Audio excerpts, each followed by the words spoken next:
Have you ever stopped in the middle of an ordinary day, washing the dishes, driving, staring at the ceiling at 3 in the morning, and felt that something invisible was weighing down on your house? It wasn't tiredness. It wasn't stress. It was something deeper, something older, as if a blockage you never asked for had quietly settled itself between the walls of the place where you live, love, and fight. And the question burning inside you was exactly this: is God seeing what's happening here? Does he know? Because if he knows, why hasn't he done anything yet? Before I answer, I need to tell you something that is going to completely change the way you understand the last few months of your life. And I need you to stay until the end, because what I'm about to reveal is not what most people expect to hear. It is so much bigger. It is more intimate, and it will reach places inside you that no word has ever reached before. There is a secret about my silence that almost nobody teaches. Most people interpret the absence of an immediate answer as rejection, as abandonment, as proof that faith doesn't work, that prayer gets lost in the void, that the universe is indifferent to your name. But what if I told you that the silence you lived through was not emptiness? What if that period you called abandonment was, in reality, the most strategic movement heaven has ever made on behalf of your life? There is something happening in the invisible dimensions of your story that your eyes have not yet been authorized to see. But today, in this exact moment, as these words reach you, the authorization has been granted. The veil is being lifted. And what is about to be revealed about your house, about your home, about the people you love, is going to leave you speechless. Because the truth is this, and it is at the same time disturbing and liberating. I did not merely see what your house has been living through. I was inside every room, in every difficult conversation, in every sleepless night, in every bill that didn't stretch far enough, in every relationship that cracked, in every moment you closed the bathroom door to cry where no one could see you. I kept everything, every detail, every tear, every prayer whispered in exhaustion, not to ignore it, but to use it, to transform it, to build something you still cannot see, but that is closer than ever to manifesting in your reality. And that is exactly what we need to talk about right now. Beloved son, precious daughter, I know the weight you carry, not from hearsay, not as a distant observer, analyzing your situation from afar. I know it because I was there, because I am the one who numbers the hairs of your head, who knows your thoughts before they form into words, who was present in every moment you thought you were completely alone. And today, my voice reaches you not as a vague comfort, not as a generic promise thrown into the wind, but as a precise surgical decree, destined specifically for the address of your life, for the number of your house, for the name of every person who sleeps under your roof. I know you tried to keep the faith. I know there were moments when you declared, confessed, prayed, fasted, believed with everything you had. And then you looked around and nothing seemed to have changed. The bills kept coming. Your health stayed fragile. The relationship remained tense. The dream kept its distance. And inside, a small, insistent, treacherous voice began to whisper, maybe it's not for me. Maybe I don't deserve it. Maybe I'm doing something wrong. Maybe God is busy with other people, more important, more holy, more deserving. I need you to hear what I am about to say with your entire being. That voice is not mine. It never was. That voice belongs to the only one who has an interest in keeping you paralyzed, because he knows what is stored up for you and is desperate for you to give up before you receive it. Because what is stored up for you is immense.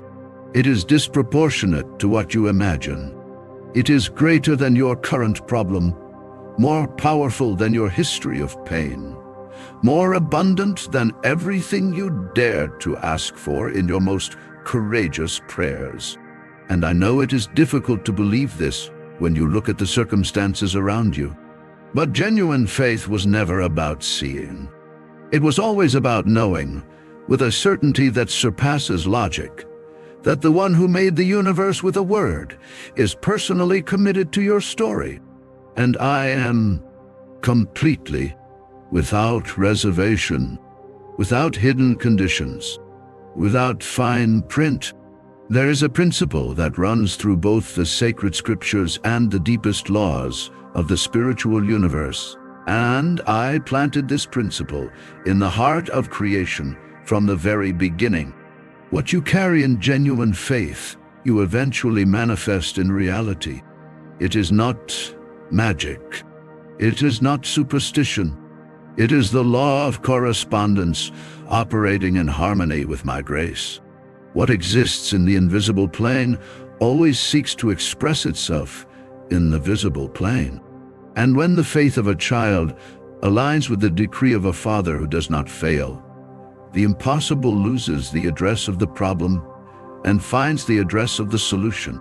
I recorded this through Jeremiah in chapter 29, verse 11, when I said, "For I know the thoughts that I think toward you, saith the Lord, thoughts of peace and not of evil, to give you an expected end." That verse is not decoration. It is not a quote for a calendar. It is a heavenly contract with your name written on it, signed before you even existed. But I want you to understand something about that word that is rarely taught. It was originally given to people who were in exile, to people who had lost their homes, their possessions, their land, their dreams, to people who felt completely forgotten by me. And it was exactly for them, in the middle of the desert of waiting, that I delivered that promise. What does that mean for you? It means that my divine plan is not announced when everything is going well. It is delivered in the middle of the crisis, in the heart of the darkness, in the moment when the situation seems most desperate. Because it is exactly there that faith finds its most powerful building material. And it is exactly there that I appear with the greatest clarity to those who have eyes willing to see beyond what is visible. Let me tell you something about what happens in the invisible dimensions while you wait. While you were stuck in that financial situation that seemed to have no way out, I was removing an opportunity that looked good, but would have destroyed you. While you suffered through that broken relationship, I was protecting your heart from a repetitive pattern that would have kept you trapped for decades. While you cried over a closed door, I was building a completely different entrance, on a completely higher floor, for which you simply were not ready yet.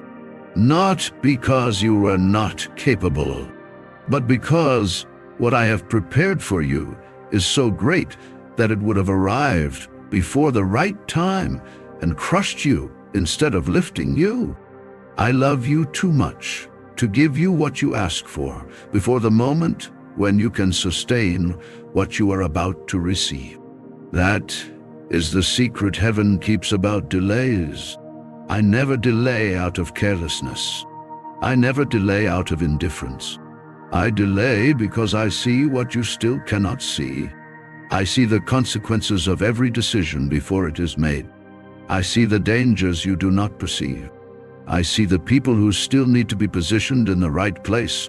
I see the maturity that still needs to be formed inside you so that you do not waste what I am about to release.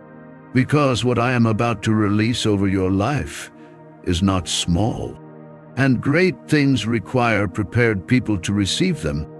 There is a principle that operates in harmony with the spiritual laws I established from the beginning of creation, and that many call the law of attraction, but which in its deepest essence is simply the reflection of my creative nature operating through the faith of my children.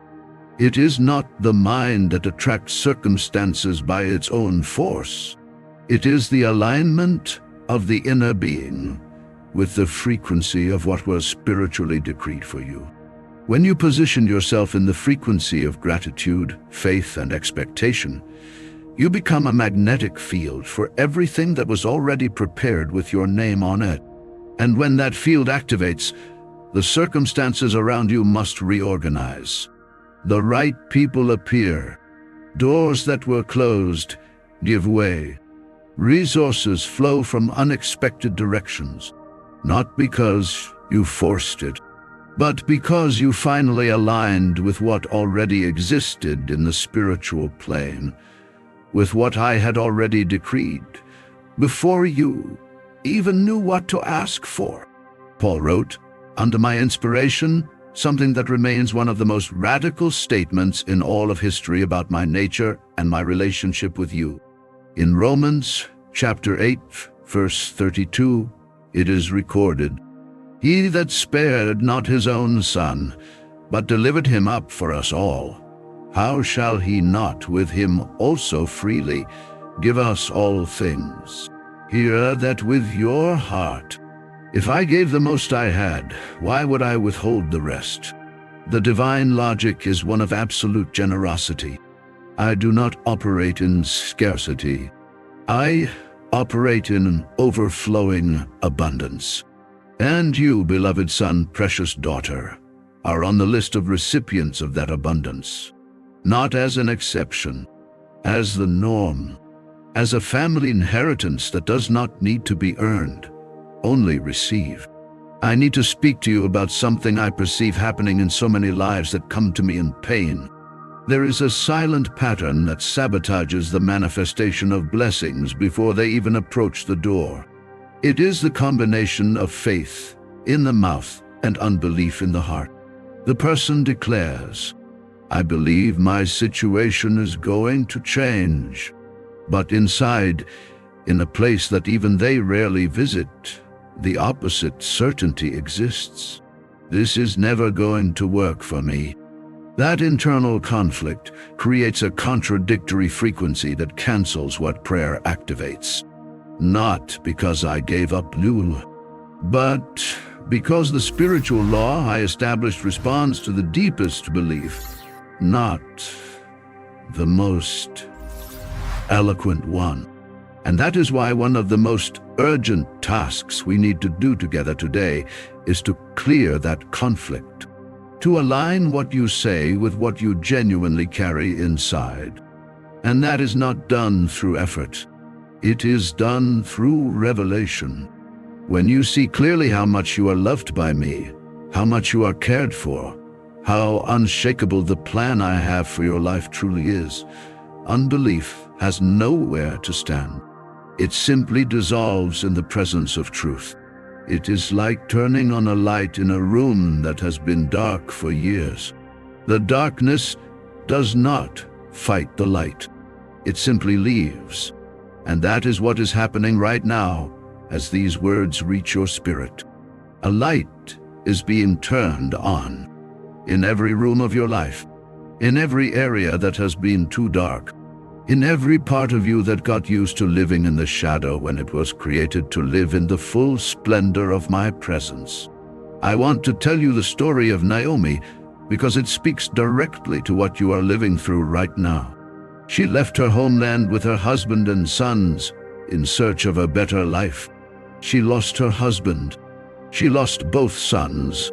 She was left with 2 daughters-in-law in a foreign land with no resources, no prospects. Her heart broken into pieces so small that she asked to be called bitter because she believed I had turned my hand against her. When she returned to Bethlehem, she returned empty. At least that is what she thought. But she did not know that she was returning with something far more valuable than she realized. She was returning with Ruth, with a bond of faithfulness that I had been quietly weaving throughout the entire season of her pain. And it was exactly through Ruth that restoration came. Not just restoration, complete redemption, a transformed genealogy, an eternal legacy. What seemed like the end was the gateway into the greatest chapter of Naomi's story.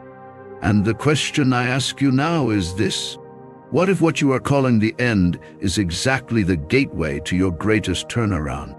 Because my pattern is consistent throughout all of history. Joseph went from slave to governor to save entire nations. Ruth went from a widow in a foreign land to the great-grandmother of King David. Esther went from orphan to queen to save an entire people. The pattern is always the same. The greatest glory always comes after the greatest pressure. A diamond is not formed on the surface.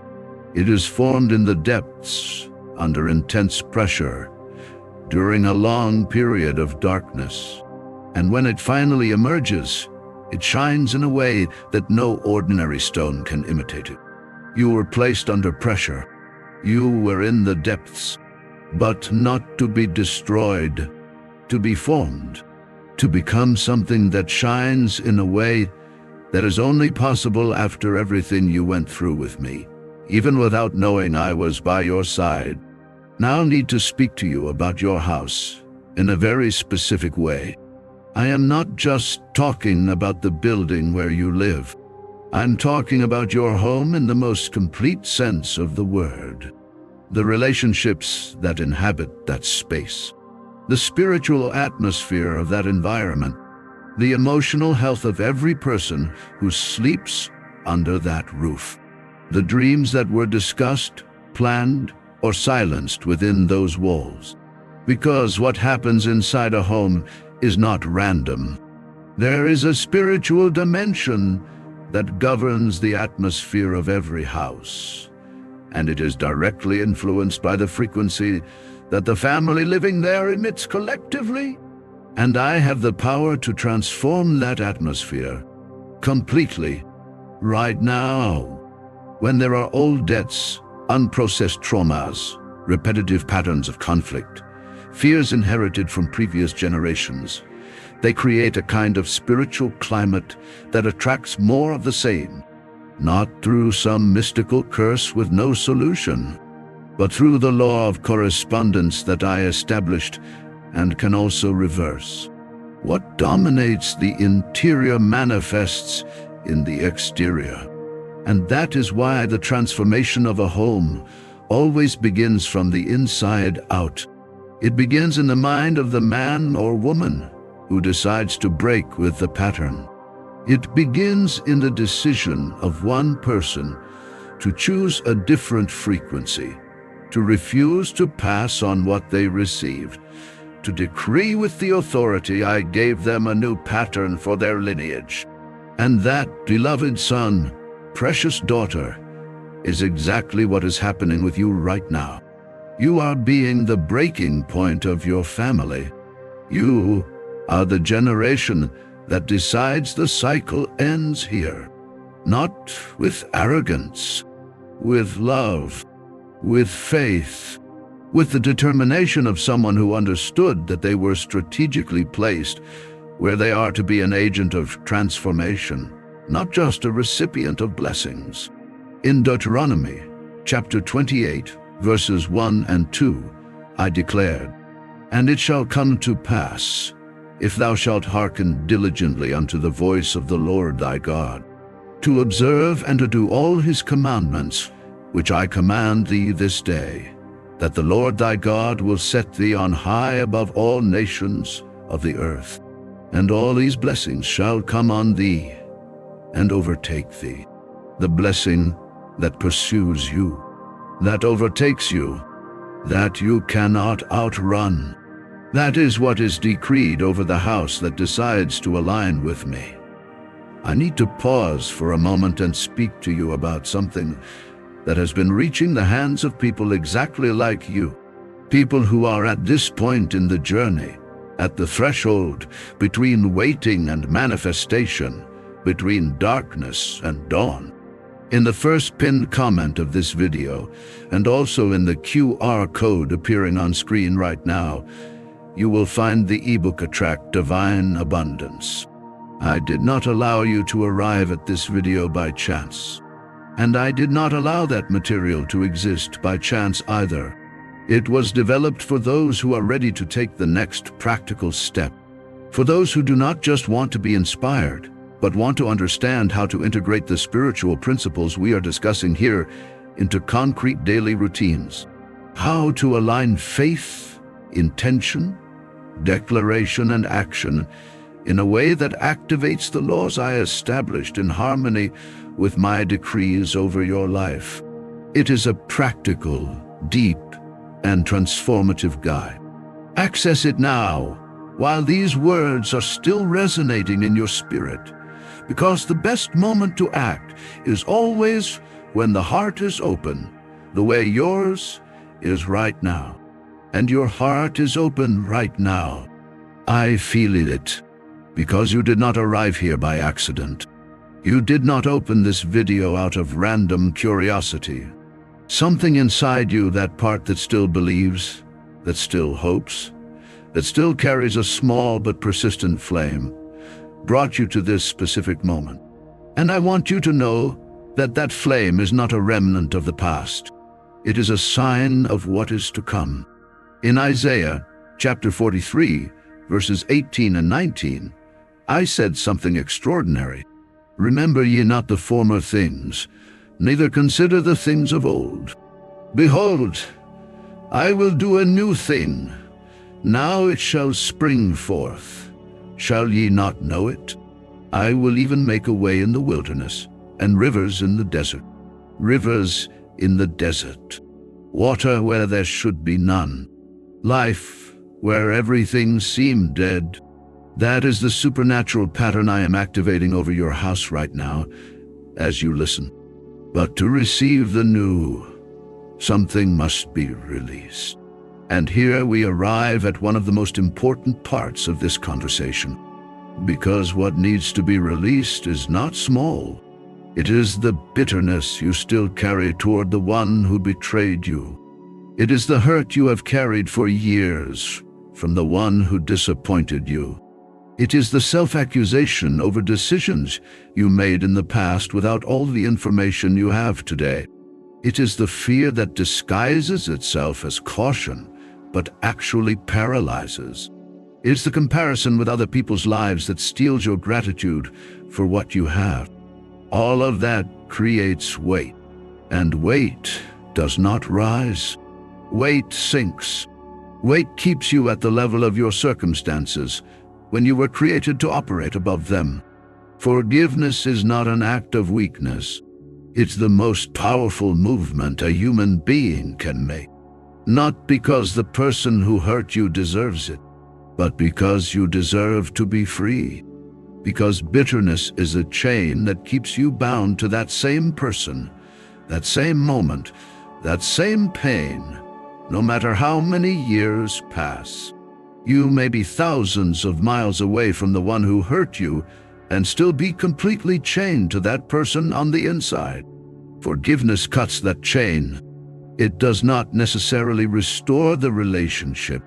It does not erase what happened, but it gives you back the power over your present. And when you recover that power, when you break free from those invisible shackles, you create space. And it is in the space created by forgiveness that my miracles settle in with the greatest freedom. So do it now with me. Think of a specific person, the one who comes immediately to mind when I speak of hurt or bitterness. And in silence, inside your heart, say, I choose to let go, not by my own strength, with the help of the one who sustains me. I release this person, this moment, this pain, and I open myself to receive what was prepared to fill this space.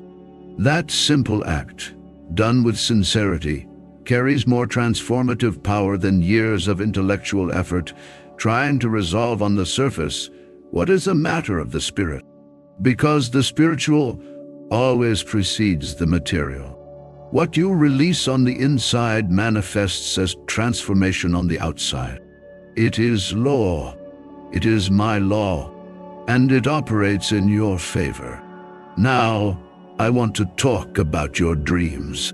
The ones you had when you were younger, and that were filed away as responsibilities increased and disappointments accumulated. Those ideas you had with shining eyes that someone, at some point, said were impossible, immature, too risky. That project you started and never finished. That direction you clearly felt you should take but ended up avoiding out of fear.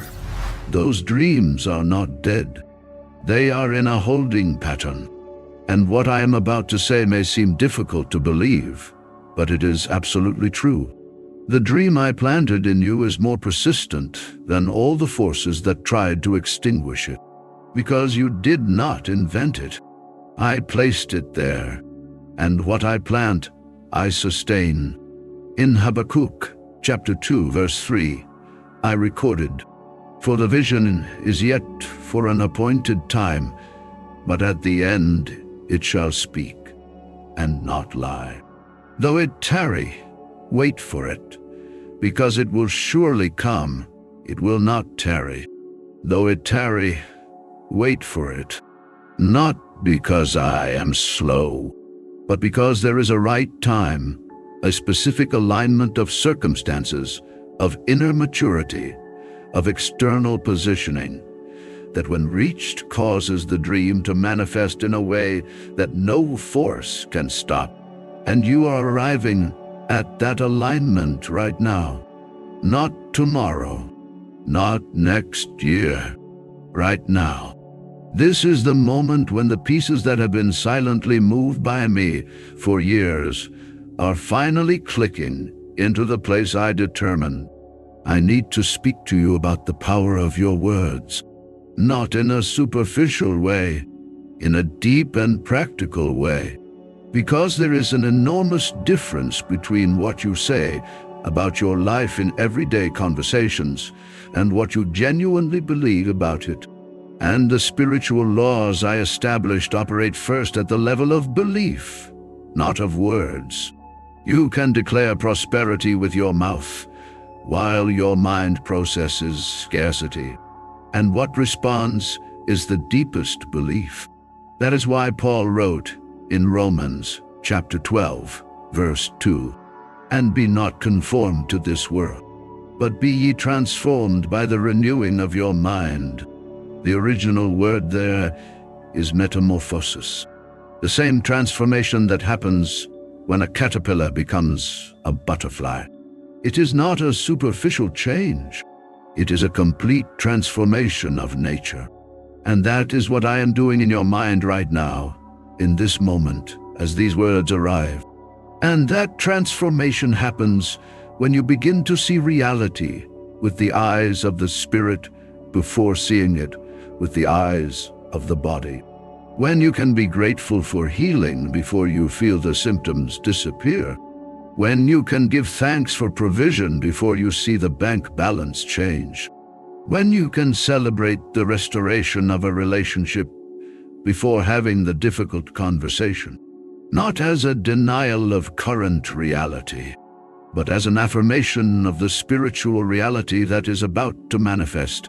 That is the level of faith that moves mountains, not because it is more elaborate or more demanding, but because it is completely aligned with my nature, which calleth those things which be not as though they were, as declared in Romans chapter 4, verse 17.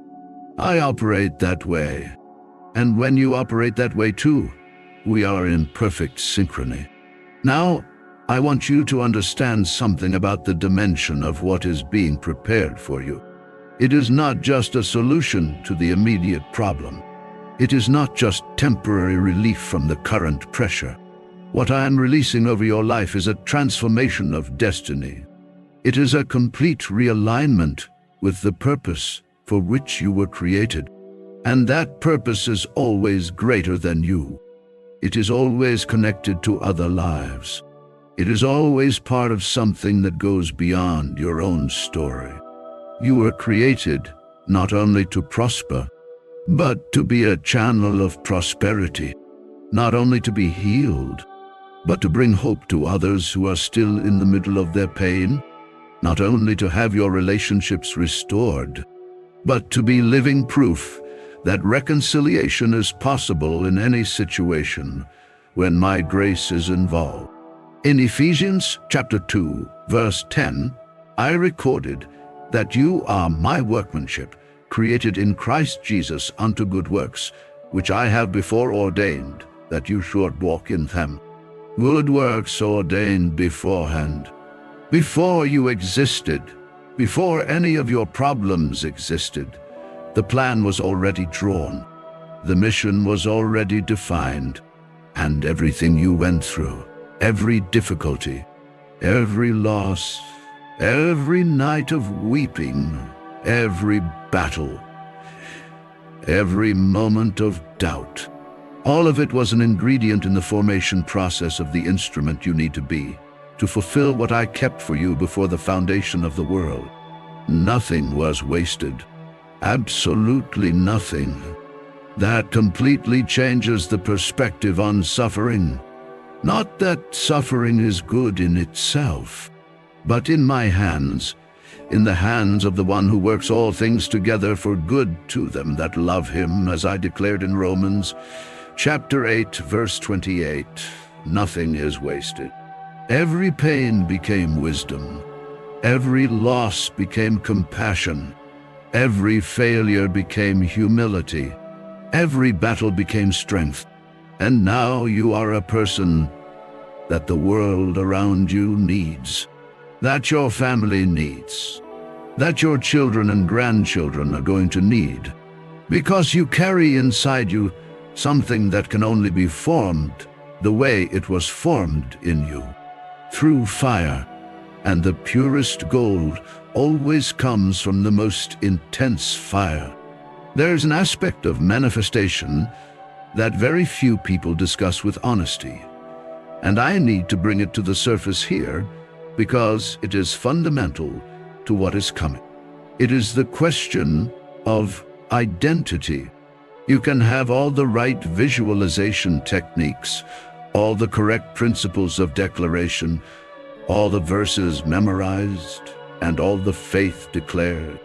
But if deep down you do not see yourself as someone worthy of receiving the good you are asking for, you will unconsciously sabotage every opportunity that appears. You will minimize every door that opens. You will question every provision that arrives. Because at the deepest level, you do not see yourself as deserving. And that is the root that needs to be pulled up before anything else. Not because you need to become deserving, but because you need to understand that it was never a question of deserving. My identity toward you was never built on your performance. It was not earned through good works. It is not proportional to the level of holiness you manage to maintain. In 1 John chapter 3, verse 1, it is written, "Behold, what manner of love the Father hath bestowed upon us, that we should be called the sons of God." Sons and daughters, not employees, not debtors, not candidates for my approval.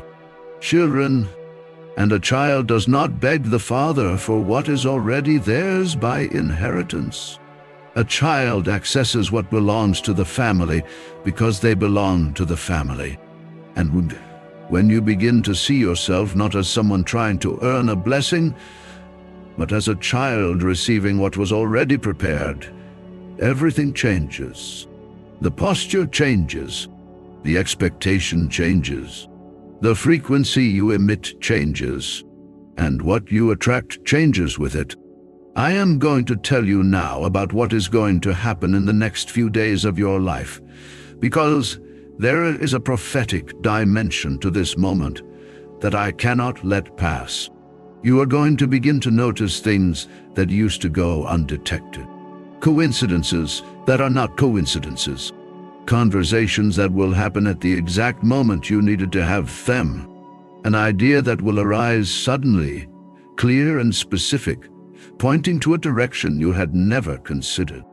A person who will reappear in your life after a long time with something you needed to hear. A resource that will show up from a source you were not expecting. Do not treat these things as coincidence. Recognize them for what they are. Signs that my movement has already begun. Confirmations that the decree has been activated.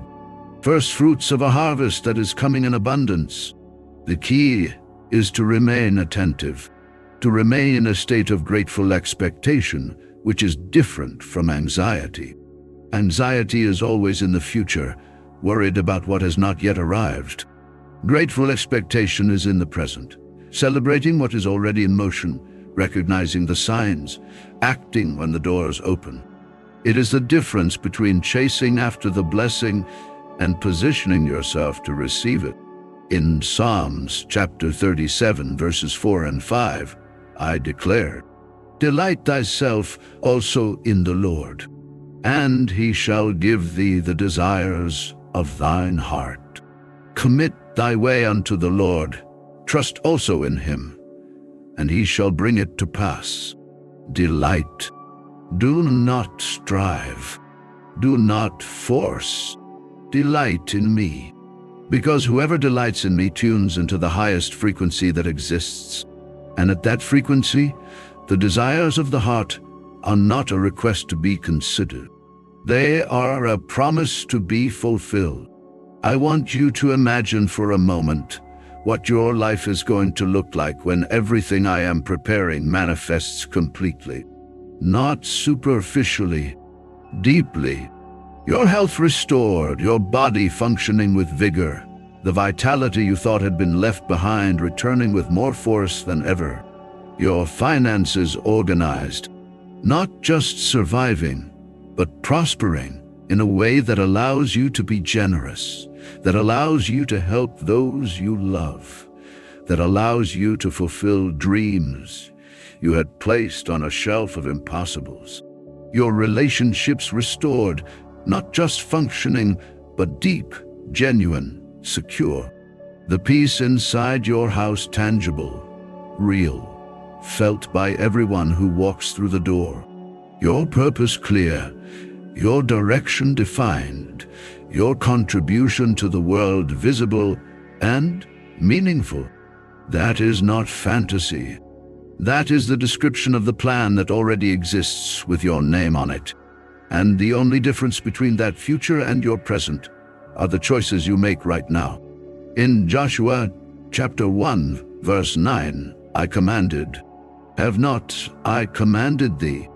Be strong and of a good courage. Be not afraid, neither be thou dismayed.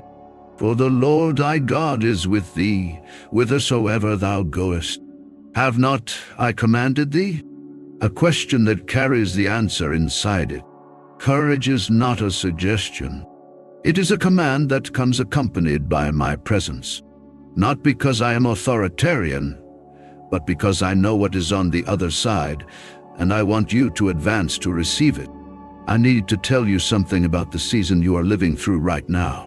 There are seasons in the spiritual life that the Hebrews called Kairos, which is different from Chronos, the linear chronological time.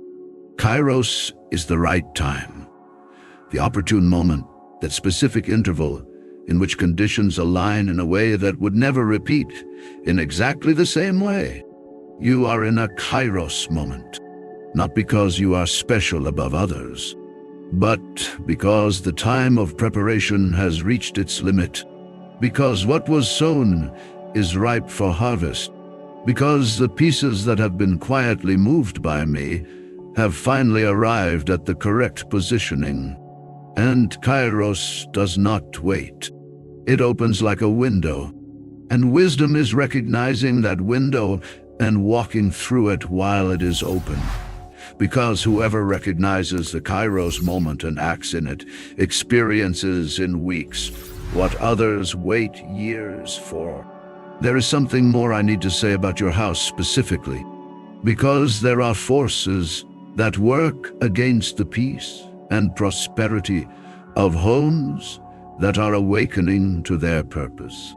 When a family begins to move in the right direction, when an individual decides to break with generational patterns, when faith begins to be exercised in a genuine and practical way, there is a resistance that intensifies, not to frighten you, to alert you, because you need to recognize what that resistance is.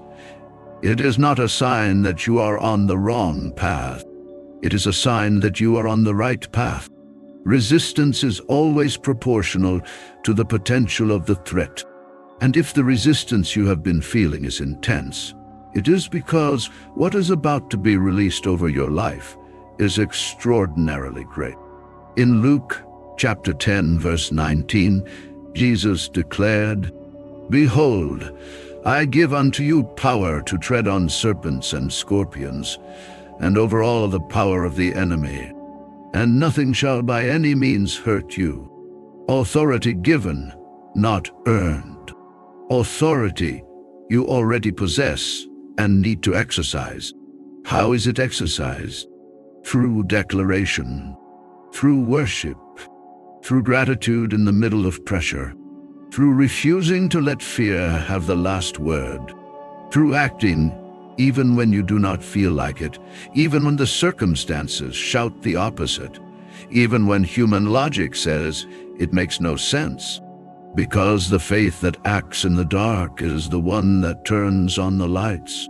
And the lights that will be turned on in your house in the coming weeks will be so bright that people around you are going to want to know what happened. And when they ask, you will testify. With genuine humility and overflowing joy, you will share that there was a season of darkness, of waiting, of doubt, of pain, and that in the middle of that period, something changed. Not the circumstances first, but you, your perspective, your belief, your frequency. And then the circumstances began to reorganize themselves around the new version of you that emerged from the process. And that testimony will give hope to someone who is exactly where you were, and that someone will pass it on. And so the transformation that begins in one house spreads to other houses, to other families, to other generations. Because what I do in one, I use for many. It has always been that way. It will always be that way. There is a practical instruction I want to give you now, and I need you to take it seriously. Every morning, before picking up your phone, before checking your messages, before letting yourself be swallowed by the demands of the day, dedicate 10 minutes to being with me. Not in religious prayer full of elaborate words, in genuine conversation. Talk to me the way you would talk to your closest friend. Share your fears, your hopes, your frustrations, your joys. And in that time of intimacy, I will speak as well. Sometimes with words that will resonate in your spirit. Sometimes with an inexplicable peace that will flood your soul. Sometimes with creative ideas that will solve problems you could not solve on your own. That time of morning communion will set the tone for your entire day. And as you maintain that habit, you will see how the days that begin with me flow in a completely different way from the rest. Now, beloved son, precious daughter, we have arrived at the most important moment of this conversation. The moment when I stop talking about the miracle and begin to decree the miracle over you, over your house, over every person you love. I decree right now that the cycle of scarcity over your life has been interrupted. that the doors that have been closed for years are being unlocked in this instant, that the relationships that were broken are receiving my restoring grace, that your health is being touched by my healing hand, that the dreams that were filed away are being rescued from oblivion and returned with new strength and new direction, that the peace which passeth all understanding, as I described in Philippians chapter 4, verse 7, is keeping your heart and your mind in this moment. And I decree over your lineage that what reached you of pain, of limitation, of destructive patterns stops here. It does not pass on. It does not reach your children. It does not contaminate the next generations, because you were the breaking point. You were the one who said, "This far and no further." You were the one who decided, perhaps without fully knowing what you were doing, to seek something different, a different life, a different frequency. And that decision has consequences that go far beyond you. It has eternal consequences. In 2 Corinthians chapter 1, verse 20, it is written that all my promises are yea, and in him amen. All of them, not subject to approval, not conditional on your perfection. Yes, definitive, irrevocable. And that yes included your health. It included your peace. It included your prosperity. It included the restoration of your relationships. It included the fulfillment of your dreams. It included the blessing over your house. It included the spiritual awakening of your family. Every one of those dimensions already received my yes, and now I await your amen in response. So say it now, out loud or in silence inside your heart. Amen. I receive it. I believe it. I am open. My house is open. My life is open. Let it be done to me according to your word. That amen is not the end of a prayer. It is the beginning of a new season. It is the access code to everything that was stored up with your name on it. It is the moment when heaven records your response. And remember, the ebook Attract Divine Abundance is in the first pinned comment and in the QR code of this video. Access it. Leave your like. Share it with someone who also needs to hear that I did not ignore what their house has been living through. Because the love that moves the heavens does not rest, does not grow weary, does not forget, does not give up. And today I chose to reach you exactly here, exactly like this, with this specific word for your specific situation. Because you matter. Your house matters. Your story matters. And the best chapter of this story has yet to be written. And it begins right now.